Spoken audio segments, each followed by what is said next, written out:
Thank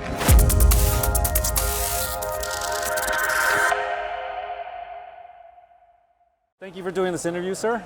Nice to meet you. Nice to meet you as well. Can you please tell me your name and what you do?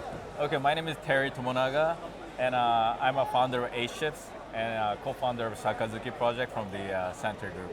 Very cool. And can you tell me a little bit more about 8ships? What do you do with that? So pretty much what 8ships want to do is we just want to, bring Japanese projects, right, to overseas. Mm-hmm. We want to connect the big gap between the Japan and the global nations, right? Yeah. And we're using the blockchain technology, and we're calling ourselves storytelling and experience company.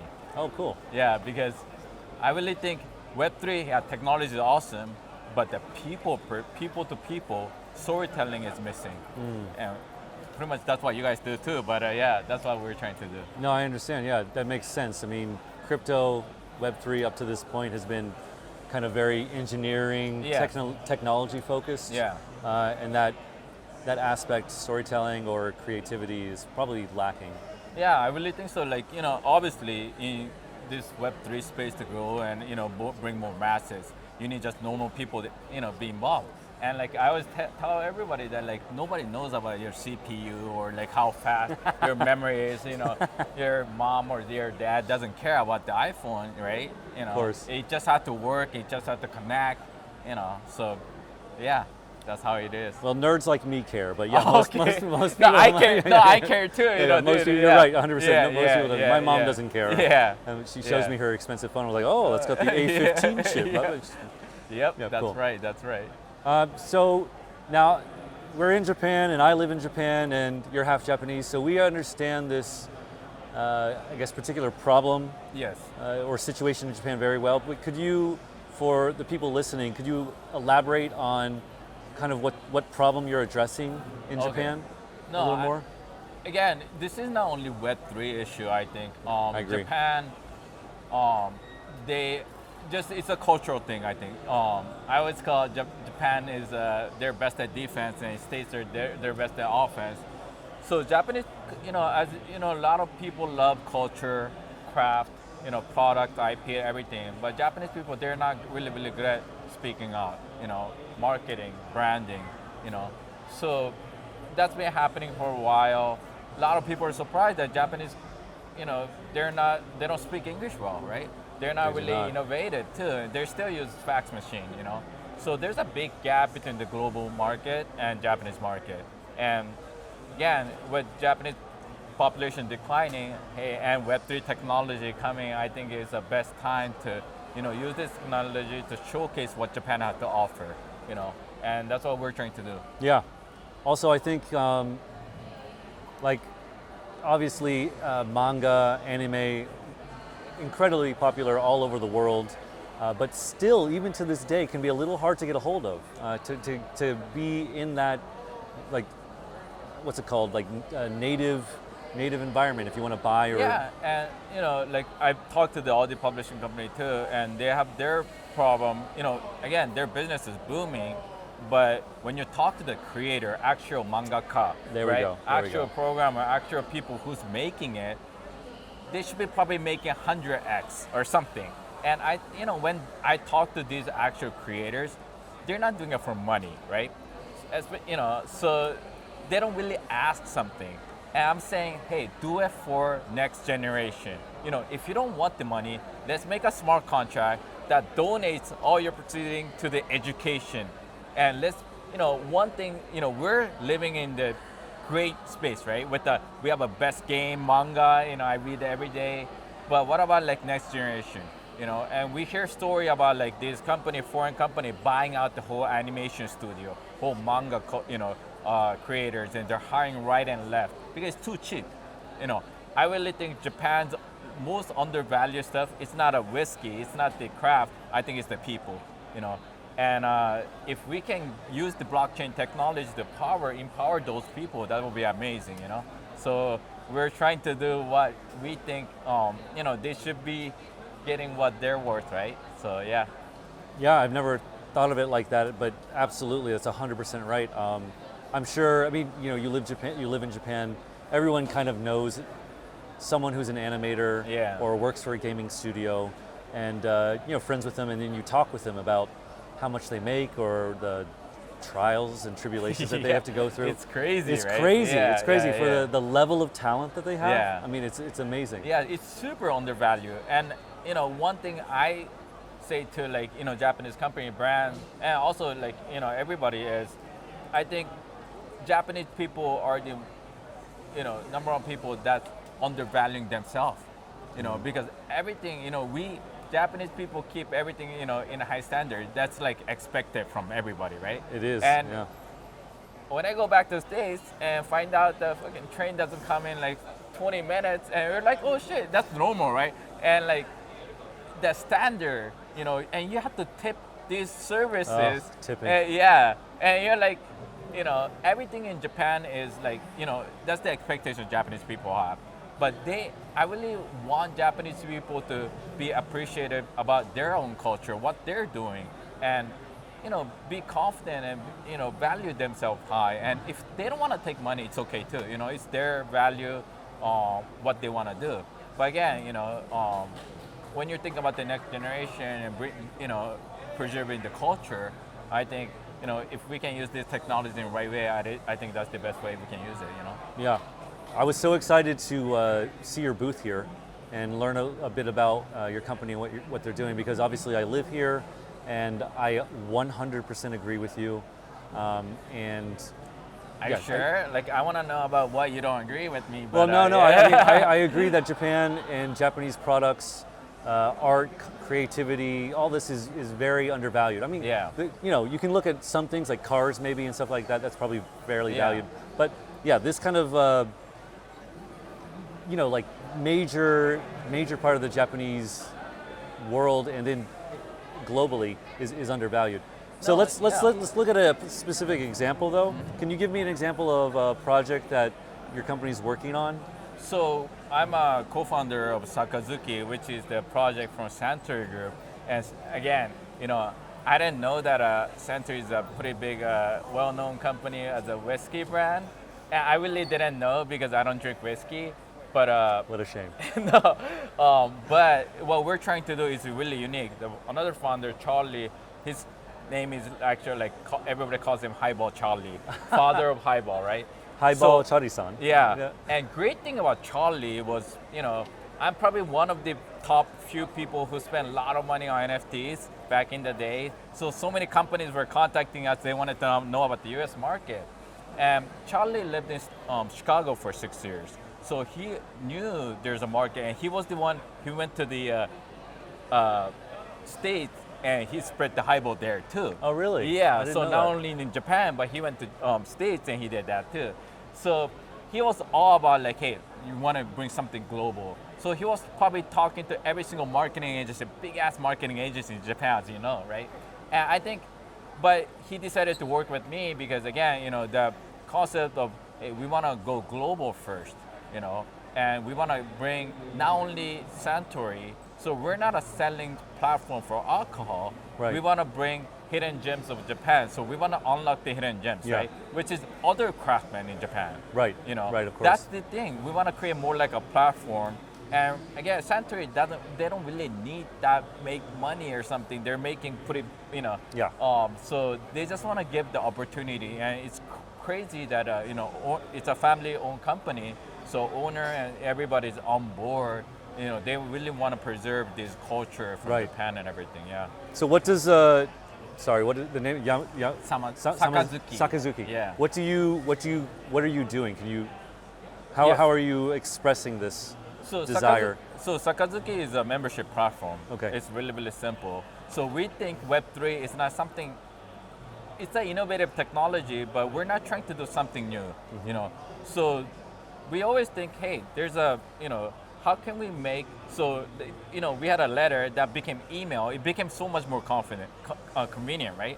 But nothing changed. It's still communication tool, Right. So we want to create a community of people. We call it membership, a community of people who appreciates the craft and, and celebrates and want to make sure that these craft get preserved. Okay, So cool. we think Web3 community is not a customer. it's a team member, Right. And we work together, right? And also, obviously, they get benefit from being in building together as a whole. And one thing that we're focusing on is, a lot of NFT projects or Web3 projects, they're trying to bring more people in. Yeah. And our focus is bringing right people in. Okay. So it's not about bringing more, but hey, do you want to be a friend with somebody that you share same value, or I don't want to go into the fucking room with 10 people who's only about monetizing and making money. I see. Right? I see what you're saying. Yeah. Very cool. Yeah. Yeah. So what we do is we go overseas, around the world, Yeah. and we do this experience. So it's not about like tasting, Yeah. but we tell them about the story. We Okay. tell them the Japanese ritual. We tell them the whole experience of it. And part of that is drinking, who's making it, why this drink is there, everything I like see, that. I see. And then, everybody who's invited to this community is, I don't know if, I'm pretty sure you know this word, ichigen-san okotowari? I don't know that word, but please explain it. Okay, ichigen-san okotowari it's a kind of Japanese old way of saying it's an invite only. Okay, yes. So ichigen-san okotowari store, there's a restaurant in a lot of in Kyoto, with Yes. the geisha. That's right, that's right. It's ichigen-san okotowari. You need to be invited in order to join. And that's how, we're bringing a lot of Japanese tradition Yeah. coming in, like Ichigo Ichie, Ichigen-san okotowari, where everybody in community, we have to meet them in person. They have to apply in cool. order to get in. Yeah. So it's like super exclusive, super, Yeah. because we want to make sure that people who come in understand and appreciates it. They're not speculators. Yeah, definitely. Because again, Suntory whiskey, we only sell for retail, but it goes like 10, 20, 30x in the secondary. That's right, yeah. That's And right. so we get it works in like some kind of, similar way with NFTs. A lot of wrong people are, they're trying to come in too. For the wrong right? reasons, Yeah, wrong yeah. reason, yeah. So, Yeah, I understand. Yeah, so you're curating, you're heavily curating Yeah, community. your community. Yeah. It's cool. And we're also, another thing that's unique about Deng is we're specifically building a product for the community. So these drinks that we have there's literally like 100 in the world. Yeah. 200 in the world. So there's nothing like it. So everybody who's gonna be coming in we always call it okane de nai keiken ga dekiru. Okay, So right. like experience that money can buy, like priceless Yeah. experience. That's what we're focusing on. Yeah. Very cool. That's awesome. So I'm going to ask you a couple more questions, and Go ahead. then we'll wrap it up for now. First, what advice do you have for Japanese companies or Japanese projects for kind of like reaching out and tapping a global audience? Do you have any advice for them? Yeah, number one thing that I tell all the brands and companies I work with or advising is work with not only domestically, like people but open up. Try to work with new people. Man, that's hard for Japanese. Yes, and I think that is really hard, a lot of difficult, and but I think that is the way.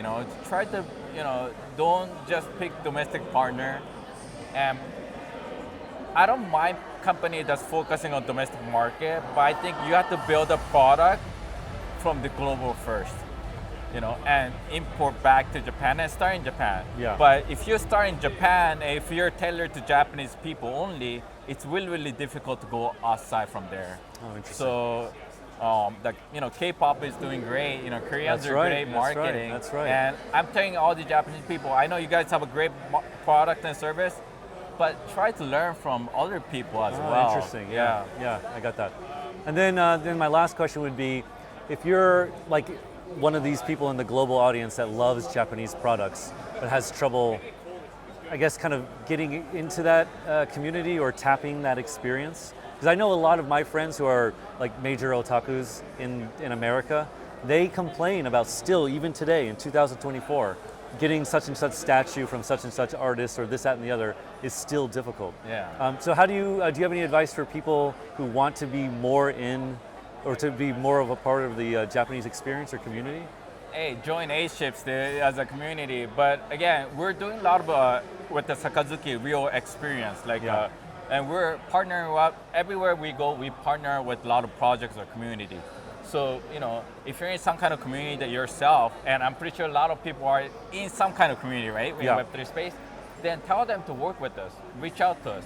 Because if you guys are having a great community and you guys are all about, building good people, doing something with Japan, then we can always work together. And I think Web3, I still think everybody's trying to build their brand, but I'm like, hey, before you do it to building your brand, let's start to build the market first. Let's work together. And monetizing it can happen after you build a great product, great market, right? And I think everybody's rushing too fast.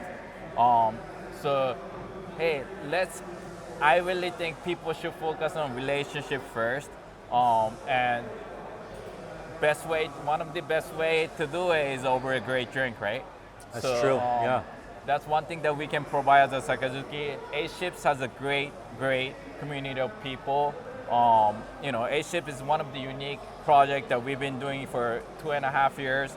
We have our own community, but we're not putting NFTs or anything. We're just a genuine Japanese people who really likes the craft. Very cool. Like reach out, DM or anything, and let's make this happen. Work together. Yeah, I agree. Yeah, I think that's also your answer. To my mind, sounds very Japanese too, right? Build a relationship first before you try to monetize something. And I really think, again, in past 3 years in the States or everywhere around the world, everybody kind of fucked up, right?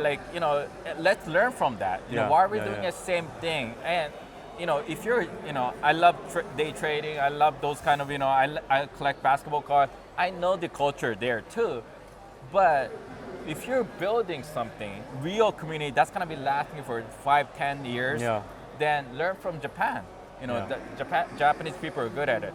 So I'm like, hey, why don't we learn from each other? Why don't we open up and build a relationship? And I think blockchain technology, number one thing that we should focus on is trust and royalties. Because everybody's saying, royalty points. But there's no real royalties, right? And Web2 with the social media, it's cool, but it's a great tool for mass marketing. But there's no personal interaction there. And also you are the product, kind of. Right? Like you're providing. So it's kind of one way. And I don't know if I'm pretty sure. Again, I'm gonna say this Japanese saying. Hiroku asaku. I don't know that. So hiroku means wide, asaku is shallow. Right? So that's the marketing tool for the Web2. But I think Web3 is gonna be semaku fukaku. So it's a narrow in depth. Deep. So the relationship part that everybody wants, personal relationship, everything. I think it's gonna be coming up because that's what everybody wants. Everybody's sick and tired with the follower, right? Nobody cares. And I think that I think the market is tapped out, So hey, let's look at the different way of doing it. Interesting. And that's what we're trying to do. And again, I think that's so Japanese way, right? Yes. It does seem. But it seems applicable to the market in general.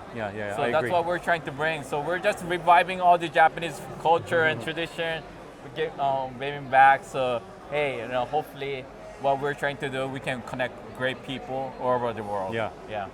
And just my final thoughts on hearing what you just said. I think from what I've seen, the most successful communities and NFT projects since the bear market in 22 have kind of taken that perspective of really focusing on the community, very much so pushing away price or speculation, because it is kind of poisonous almost in a way.